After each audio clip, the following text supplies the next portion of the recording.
আসসালামু আলাইকুম মুসলমান ভাইরা, হিন্দু ভাইদের নমস্কার, অন্যান্য জাতির আন্তরিক শুভেচ্ছা রইল। তো আজকে আপনাদের মাঝে নিয়ে আইছি মন্ত্র। দেখবেন গাড়ির ঘোড়ায় চলে পড়ে যায়, হাত পাও ফেটে যায়, হাড্ডি ফেটে যায়। তো সেই মন্ত্র নিয়ে আইছি, তেল পড়া মন্ত্র। সেই তেল পরে ওইখানে বসন করলে হাড্ডিটা ফেটা হাড্ডি জোড়া লেগে যায় ধীরে ধীরে। তো চলুন মন্ত্রগুলো শুনুন, নিয়ম কারণ শুনুন।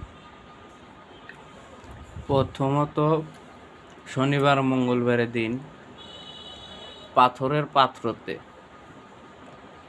সরিষার তেল কিনে নিয়ে আসবেন। আনার সময় কারোর হাতে কথা কবেন না।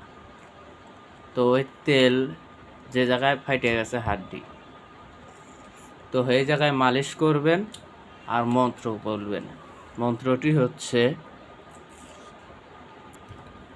সামনে রে সামনে রক্তের দাগ নেই, বাংলো অঞ্চল লাগলো জোড়া, নিচু পুকুরে উঁচু পার, তাই তো পুকুরে ভাঙলো পার, তাই তো বলে হাত ভাঙ্গিস না, ফু দিলে থাকিস না, কার আগে কামরূপ কামাখ্যা মায়ের আগ, কামরূপ কামাখ্যার আগ, দোহাই মা কামাখ্যা, দোহাই মা কামাখ্যা, দোহাই মা কামাখ্যা, দোহাই মা কামাখ্যা।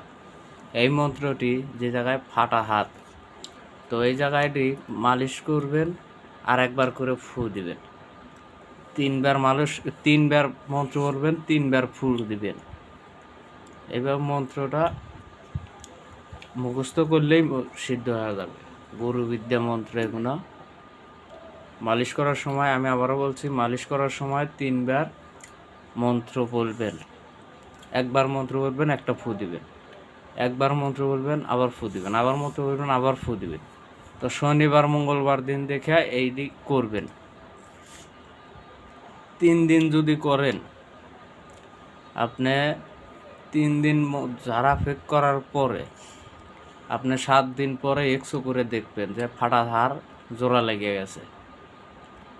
তবে আমার ভিডিও যদি ভালো লেগে থাকে তো লাইক, শেয়ার, সাবস্ক্রাইব করে দিবেন। সবাই ভালো থাকবেন।